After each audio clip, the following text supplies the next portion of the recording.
Did twice. Silence. It's not a beginning. Okay. Hello, everyone. I am going to begin very shortly. And if you have any questions, do not be afraid to ask as I go through this speech. And I am going to start now. FASD, fetal alcohol spectrum disorder, happens when the birth mother drinks alcohol while pregnant, and in turn, the unborn child could end up with physical disability, cognitive disability, or mental health struggles, etc.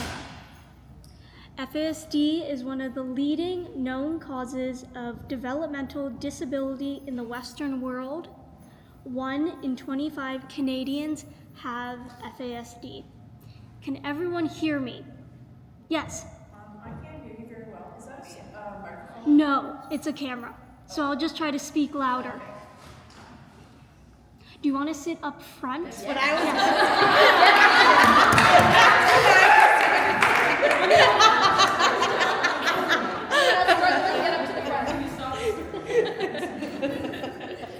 Okay, now we're good. And if anyone can't hear me, please let me know. My name is Camille. I was adopted from a Russian orphanage along with my twin sister when we were 13 months old.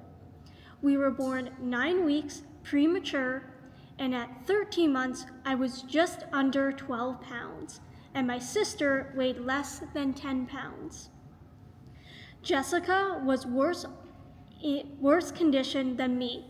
She could not hold her head up and could not take, there's a glare on my computer, so it's harder for me to see. Jessica was in worse condition than me. She could not hold her head up, and it would take my mom an hour to feed her 8 ounces of formula. We were way below any expected milestones, even for preemies. It was basically like my parents had brought home a newborn babies. By the way, this is my mom in the corner. Arlene, adopted parents to me and my twin sister. After a few months, my mom brought this up to our pediatrician in Montreal, and his response was, "It was normal. Just keep doing what you're doing and it will all be okay." But as the weeks and months went on, we were still very delayed, and my mom finally told the pediatrician to refer us to a neurologist at the Montreal Children's Hospital. As it happened, we got assigned to the head of neurology, who knew the second he saw us that we had FASD because of our facial features. The doctor still made us go through all the necessary tests to rule out everything else. But when those tests came back negative, he was confident to diagnose us at the time with FAS, or fetal alcohol syndrome. I was very fortunate that my mom and dad looked at that diagnosis not as something to be sad about, or my diagnosis date as a somber day, but to look at it as what it was. We were disabled, and we would need a lot more support than a neurotypical/able-bodied child. Support came in many different forms, such as physio, sensory integration therapy, osteopathy, occupational therapy, vision therapy, and speech therapy. When school started, getting an IEP, or an individual education plan, and an IPRC, identification, placement, and review committee were implemented. Unfortunately, it wasn't easy to get full-time support, but my parents were, and always have been, amazing advocates for us. They didn't take no for an answer for anything. They didn't care if the school claimed they didn't have the budget or the manpower to provide the support we needed. My parents knew that we had the right to an education similar to our able-bodied and neurotypical peers. My first EA, or educational assistant, named Miss E, came to be part of my school life. She was an amazing support for me, and we built such a strong bond.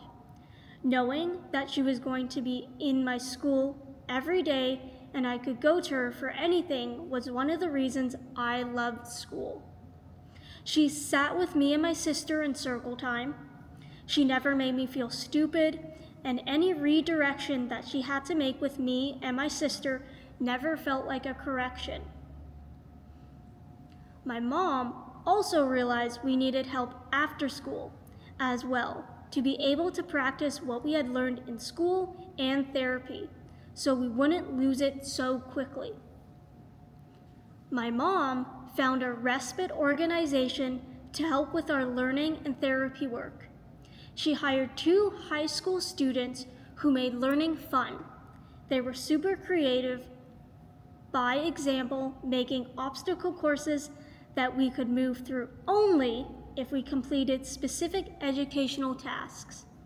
My mom asked for them to chaperone us for day camps when the camp themselves couldn't support our needs. My sister and I have been affected very differently by prenatal alcohol exposure. We have opposite strengths and weaknesses in many areas. I struggle very much with the concept of reading, grammar, and math. My sister tends to struggle more with the attention, small motor difficulties, and various other physical things. She could spell, but her handwriting was very messy. I could write neatly, but no one understood what I was saying because I can't spell. We had made a game plan with my EAs and teachers that when I would write something, I immediately needed to tell them so that they could write it down in an understandable way. Otherwise, no one would be able to make any sense of it. Even now, my spelling is so bad that spell check can't even figure out what my words are half the time. And having my words underlined because of grammar mistakes drives me nuts. This speech was not fun to edit. Confess, I needed a lot of help. I struggle with the concept of reading. My brain just could not understand how to connect the words that I was seeing on paper to make the words that you're supposed to then speak out loud in your head. I remember in grade 3, when all the books went from picture books to small little chapter books, I couldn't read a single one that was on that shelf. I couldn't read any instructions on paper, so I couldn't even do my work independently. This was the same year when my EA had to step out of the class to help other students in the school, and I remember that was always a very anxious time because I couldn't do anything without some form of help. We had been doing brain gym therapy at home, and my instructor was a retired teacher.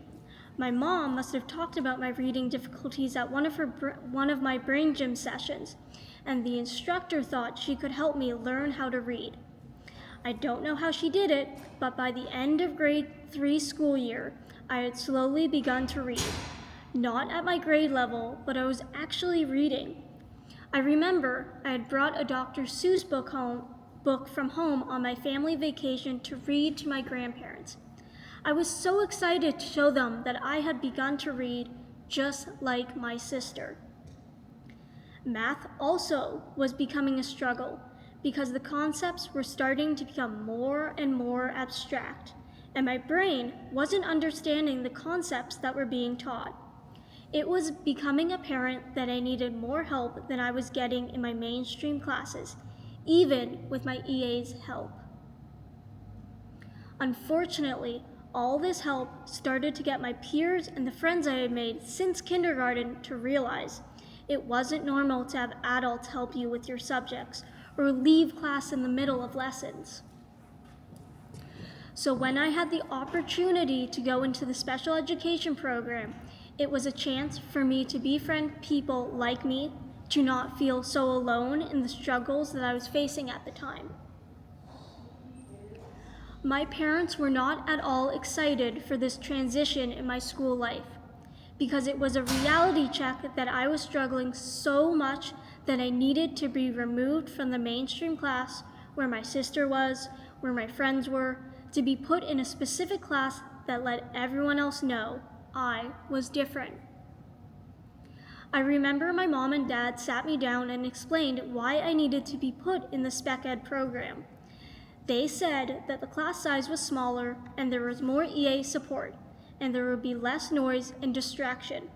I agreed and begun to go into the spec ed class part-time for the rest of grade 4, and then until the end of elementary school.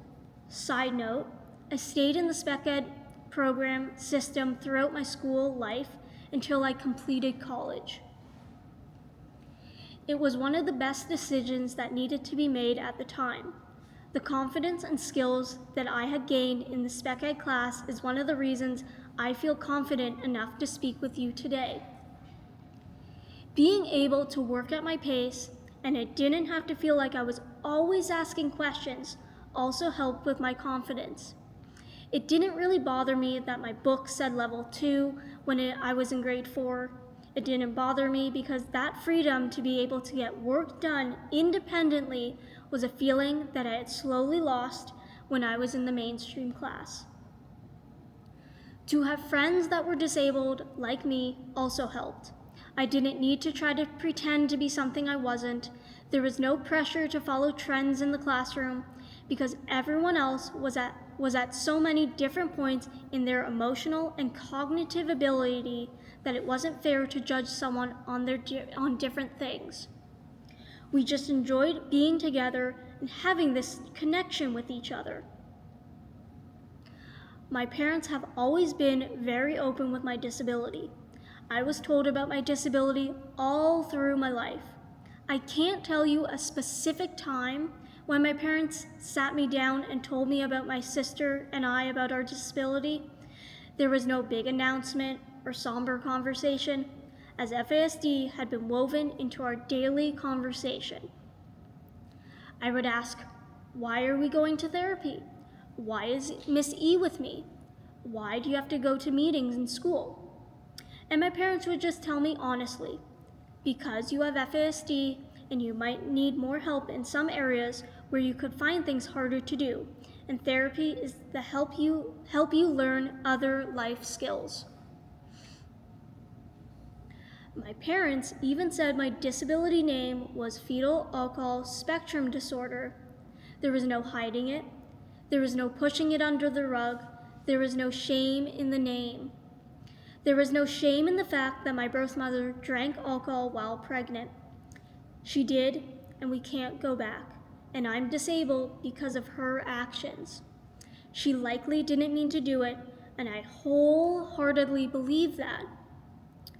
But I'm allowed to be upset. I'm allowed to scream at the top of my lungs and say, this isn't fair. But what I'm not allowed to do is use my disability as an excuse not to try. I have to try the thing before I say I can't or don't like doing it.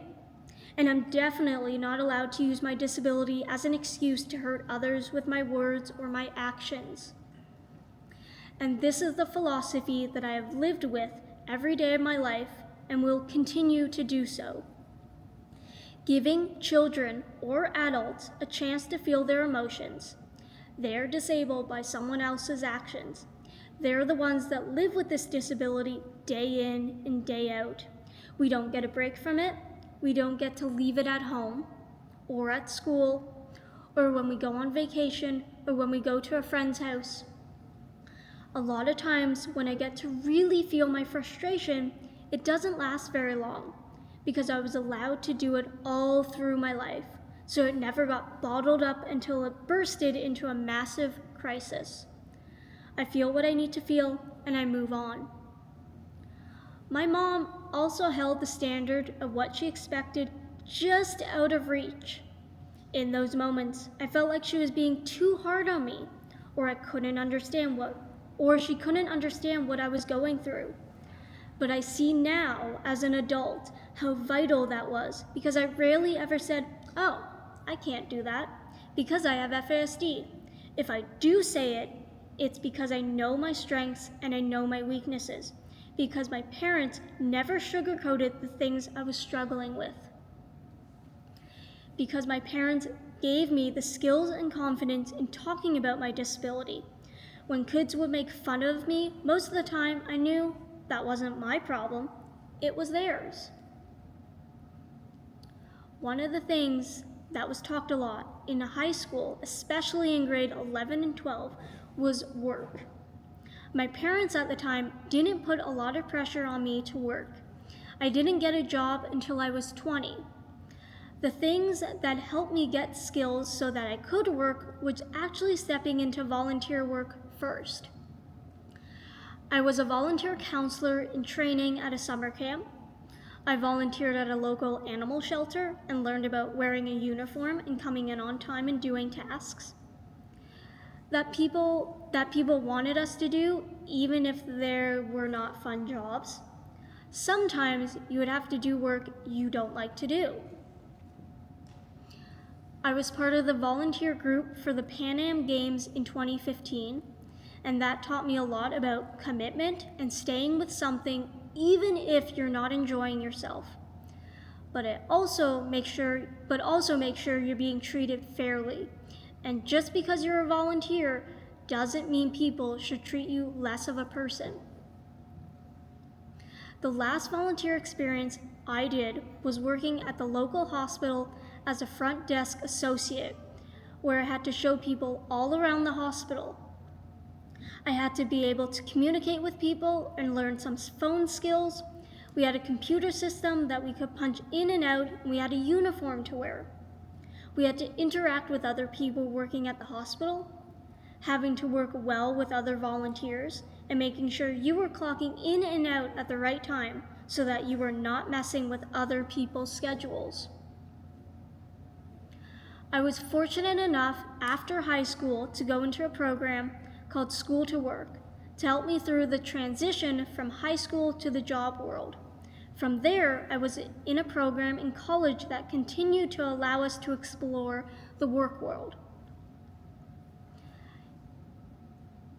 In my elementary school, I had an amazing teacher who worked in one of my special education classes.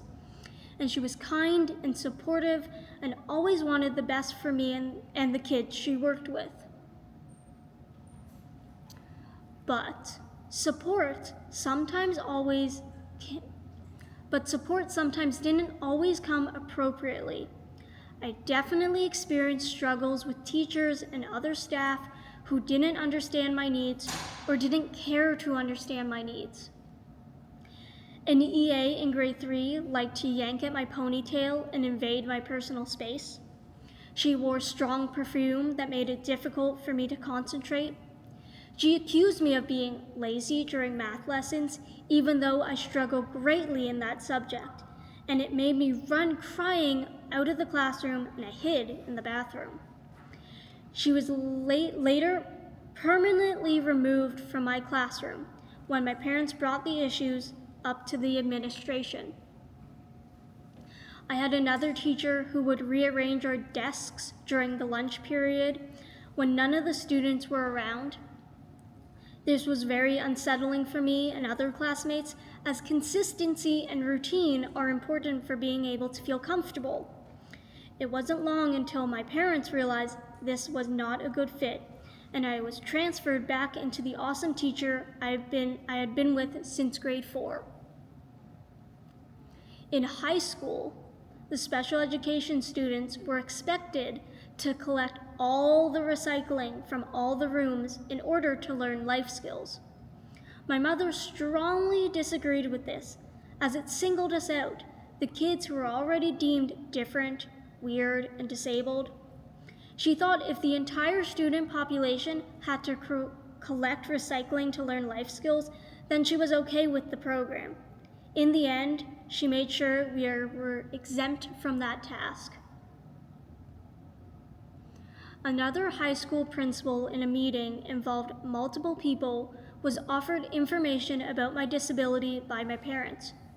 Her response was, "Oh, I don't like to read, so there is no point. We were shocked. In college, the program didn't want to have any type of parental interaction.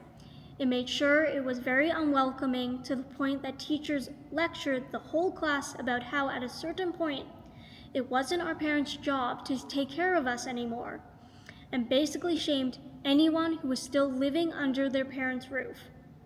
Like shame helps anyone. Disabled people are not here to live on this earth to make other people feel better about themselves. We are human beings that deserve the same respect and understanding. We have the right to achieve the same dreams and goals that everyone else has.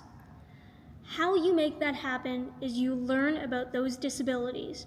You don't shy away from the uncomfortable topics, and you definitely don't shut down conversation when they start to get rocky. I know I'm very fortunate that I'm able to have a job as someone who has FASD. I know that many people with FASD can struggle getting a job and keeping one. I've been working for TJX for the past 10 years. One of the things I love to do is processing, which means I put security tags on items. I don't mind the manual task that a lot of my associates seem to hate. I don't mind cleaning, even if it bothers my mom that I can't seem to clean better at my job than at home. I give no attitude to my manager, but definitely there's backtalk when it's time to do house chores. I recently transitioned to a new store location. It hasn't been easy, but I'm thankful that a manager I used to work with is at my new store. Their systems are a little different, and learning the way this store works hasn't been easy, but I'm trying my best. I often forget that people with FASD can struggle with new transitions, and I think that's likely why I've been having a hard time. I talk with my mom, and we try to figure out whether it was really a big deal or was my brain making it a bigger deal than it needed to be. I'm very lucky that I have access to so much support through various therapies, doctors, financial stability, and of course my family. It really shows that when I have that support, how someone like me who has FASD can really do well in society.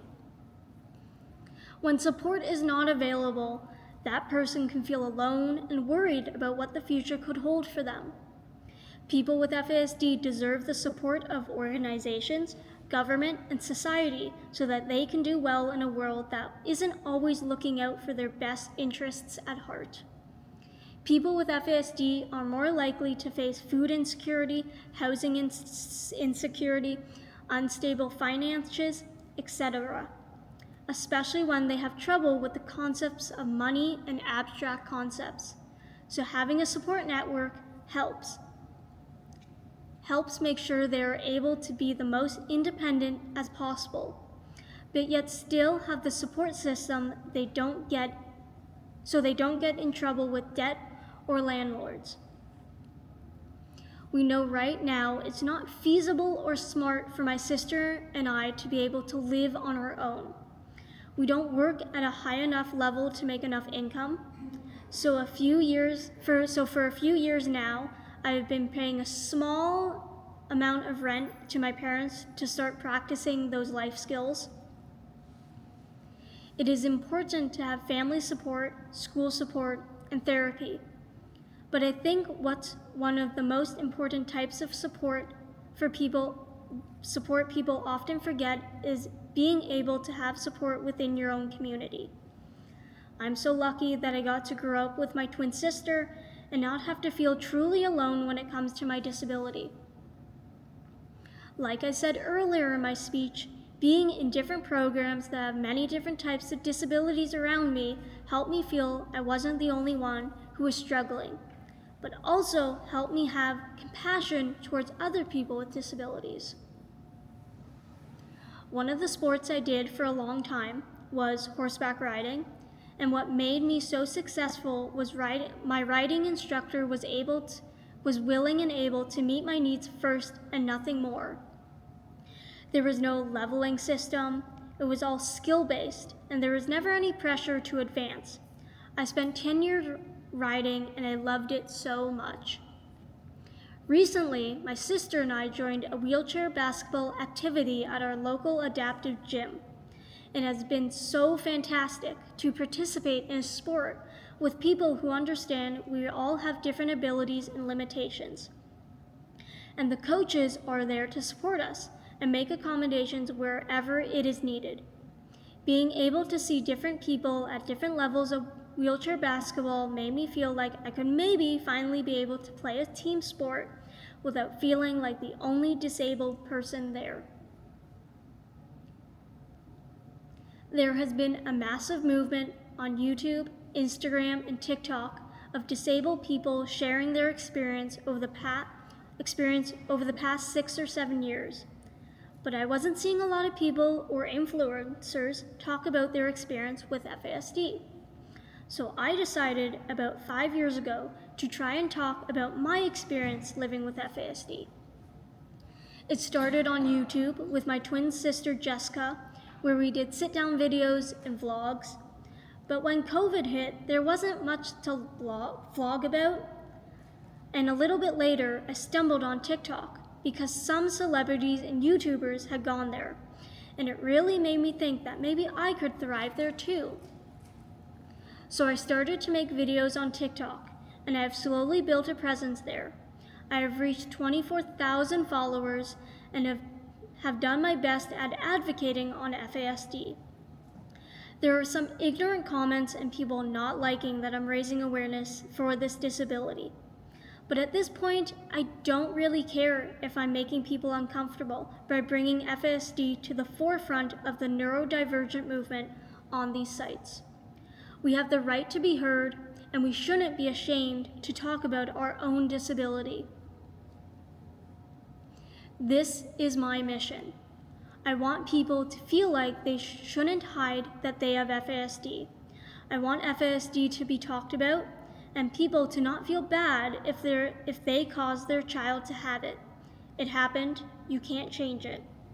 I won't let other people continue the narrative that it's okay to drink alcohol while pregnant, because new research shows that it's not safe.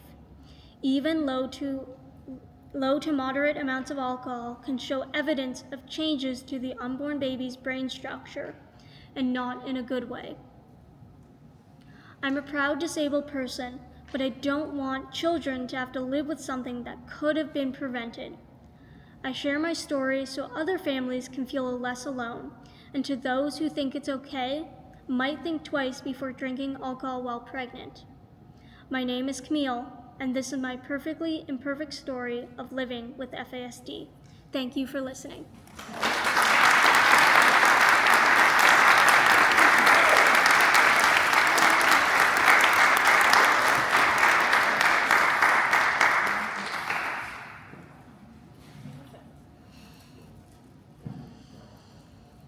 Anyone have any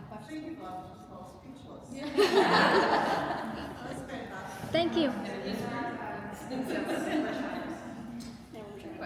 Yes. Have you thought about putting it in like a book format, or a story, or a kid's book, or a novel? I have not thought about it, but I have definitely, as I'm starting to write speeches, I realize there's some stuff I shouldn't put in a speech, but might be able to put in like an autobiography. So that's something that I might be thinking about doing sometime soon. That just moved forward for me.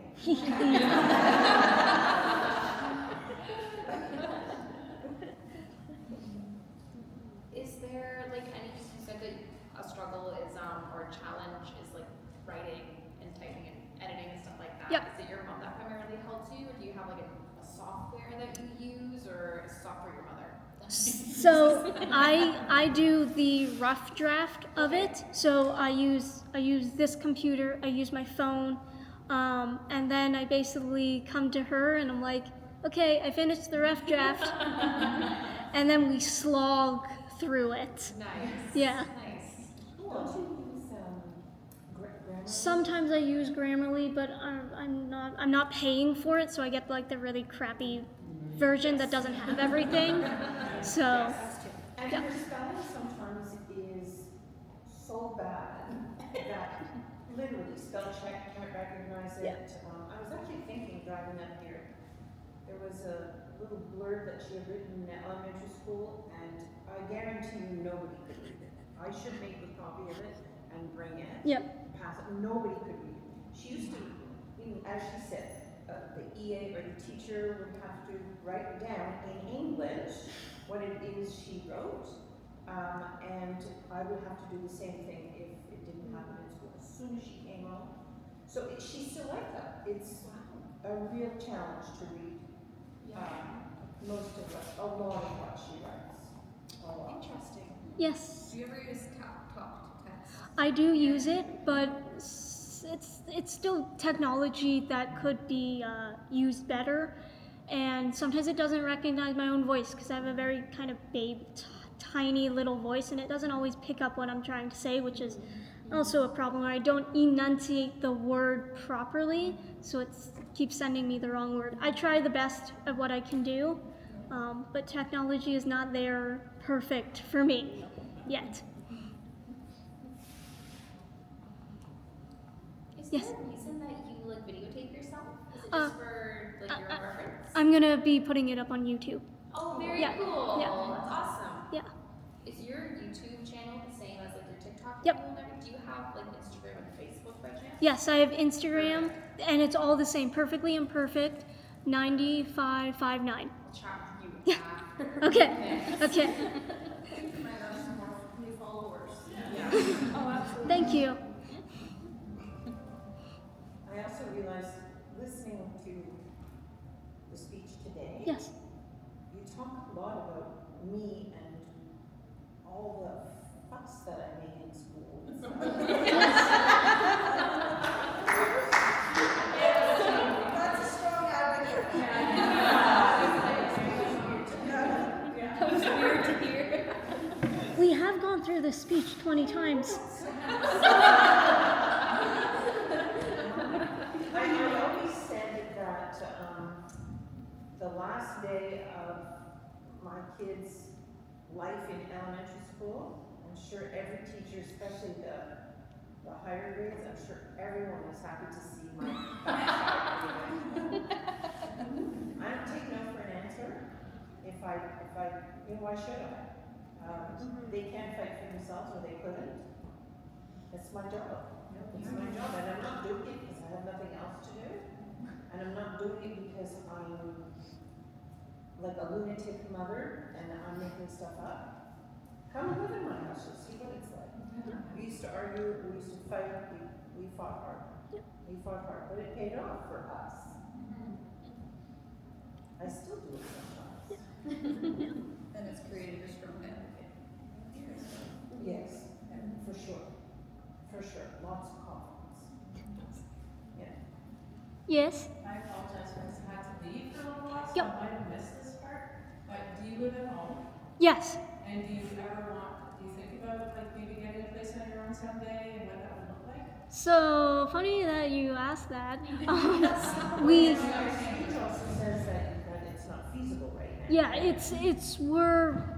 I work as a retail worker at a Winner, so the TJX chain, and I'm part-time there. So the income isn't there to be able to fulfill, but we're looking at avenues hopefully in the future. I realize that at this right now, if I would want to move out, I would like to be close to home.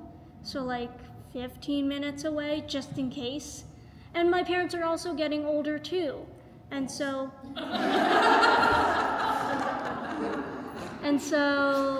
we still have dogs in the house, and they might want me to come and walk them every once in a while, and so on and so forth.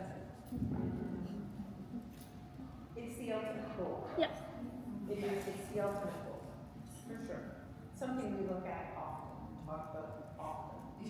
And Maybe tomorrow. almost every day. And we practice, just more independence and, cooking and just all that stuff.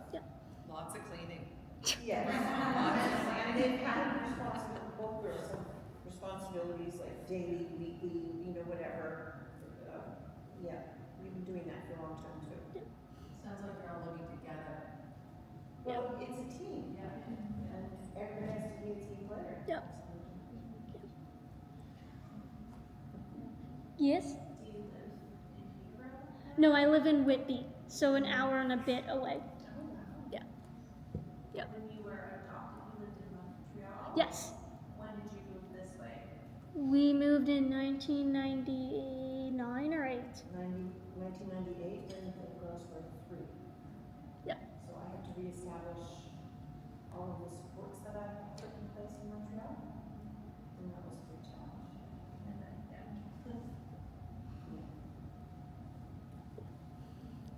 And you have one sister? Yes. Yes. That was adopted with me. Whether we have other siblings, I don't know. Probably, but there's no contact. And no siblings at home. My husband and I were not able to achieve that, which is why we ended up going the adoption route. Oh, sorry, that wasn't. No, I just didn't know if you had adopted. And, I think if Jessica and Camille didn't have disabilities, we might have considered it. But given that they did, I felt it was more important to focus on what we have to focus on.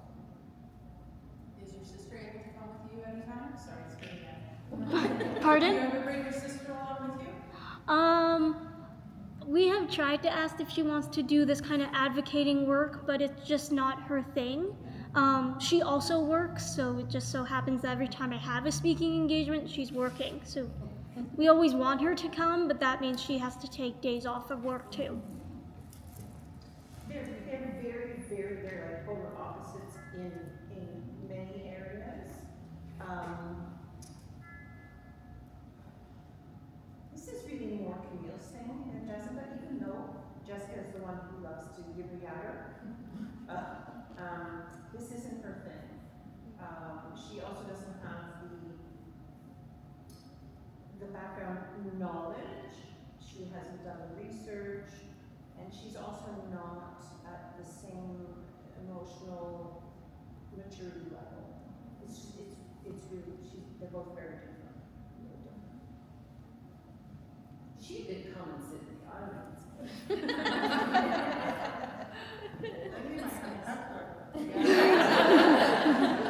The interrupter. Yeah. It's nice to have your own thing. Yeah. Yeah. Yes. What hobbies do you have? Like, are you like artistic or like? I have so many hobbies that I don't know what to do with myself. Ironically, I do love to write, even though I can't read it. Over the course of like 5 or 6 years, I'm a nerd, so I like to write fan fiction. So I have posted it online under a different penmanship. I love superheroes and Marvel and all that. I love doing this advocating, which I guess is a hobby. I've gotten back into drawing because I met a friend who also inspired me to get back into drawing. I like creative stuff and creative outlooks. Puzzles, yes. Yes, I have so many puzzles. I do 1,000-piece puzzles because I find that apparently fun. Yeah. There's quite a few of us here that like puzzles too. Yep. We kind of share them within the agency. Oh, cool. I've never seen anybody do a puzzle like her. I'm sorry, I don't know. She'll look at a piece, she never looks at the picture. She'll look at a piece and just know where it goes. Oh, wow. I don't get it, I just don't get it. Whatever.